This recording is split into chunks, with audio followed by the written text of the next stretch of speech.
there would be some short-term disruption in the sense that goods might be held up at various points, either at ports or during transit, or labor may not be available readily at many of the construction sites. But I think it is really a matter of a few weeks uh, within which we can expect normal construction activity to start. Uh, so I would say the direct impact on the sector in terms of both projects under construction and under pipeline has been relatively limited in comparison to some of the other economic activities. Uh, the government has also been issuing new tenders, and indeed there was an auction which was completed successfully about 2 weeks ago. So most of the business in the sector has been running as usual, as it could normally progress under these circumstances. So the capacity addition indeed has been pretty far below expectations, in the range of about 6 to 7 gigawatts over the last 2 years, and it is far below government targets. So today we have a very healthy pipeline of about 27 gigawatts. And by that, I mean these are projects which have been allocated after successful completion of auctions. And these are projects in various stages of development. Some of them are even awaiting the execution of the PPAs. And we would expect completion of these projects over the next 2 to 2.5 years. In fact, 4 gigawatts of the projects have a 5-year completion timeline. But apart from that, most projects should be completed in the next 2 years. If it was easy, we would have done it long time ago. The fact is that India is not alone.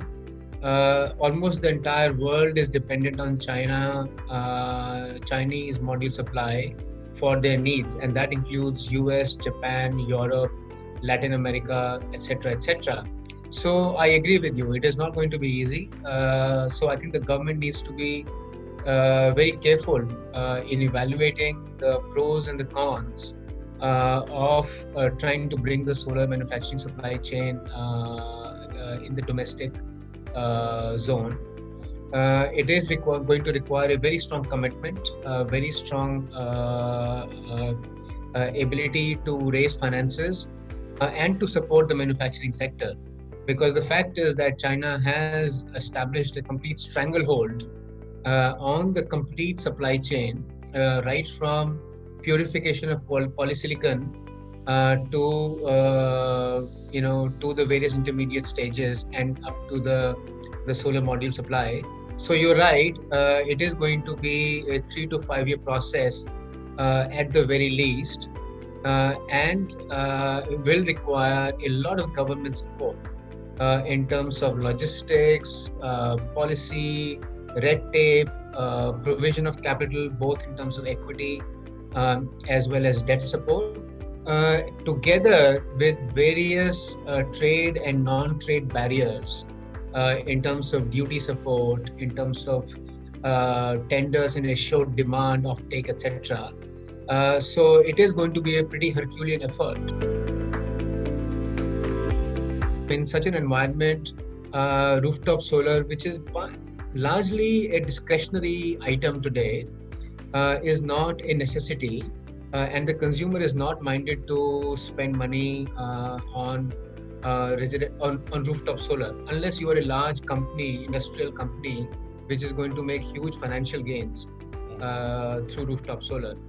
At the same time, many of the installers and the contractors in this market are also small local players, and with consumers vanishing, with payments being delayed, with supplies from China being affected, I think these smaller installers will basically struggle to support their operation through a very lean period of, let's say, 3 to 6 months. And that will mean that many of these players will either exit the market, or they will go bankrupt, or they will fail to execute the orders that they've already got. So there will be both a demand side as well as a supply side disruption to the market, particularly at the residential and the SME consumer end. The large C&I end, the public sector consumer end will still be hopefully okay. I think the way we have looked at it is that it was always an extremely ambitious target. In the context of the overall power market in India, the way the demand has been growing, the way we already have excess thermal capacity, etc., we never felt that there was any realistic chance of achieving that 100 gigawatt target. But then, even then, our projections showed that we could have achieved about 65 to 70 gigawatts capacity by 2022, which means, obviously that we would undershoot the target by about 30 or 35%. Unfortunately, I think even that is now beginning to look like an optimistic scenario. As you know, the demand has been slowing down even before the COVID-19 crisis. Power sector, thermal power projects are running at all-time low PLFs of around 54 to 55%. All the energy prices have come down. Power prices have come down even on exchanges to about rupees 220, 240, etc. So in such a scenario, the dramatic impact on the sector is going to be that the distribution companies are not going to be keen to tender out and execute long-term PPAs even at tariffs of 250 and 260, because they don't need so much power and they are not willing to pay or commit to purchasing power over 25-year horizon. So I think, I would say that the original number that we had of about 65 to 70 gigawatts may actually be undershot by another 10 plus gigawatts in our view.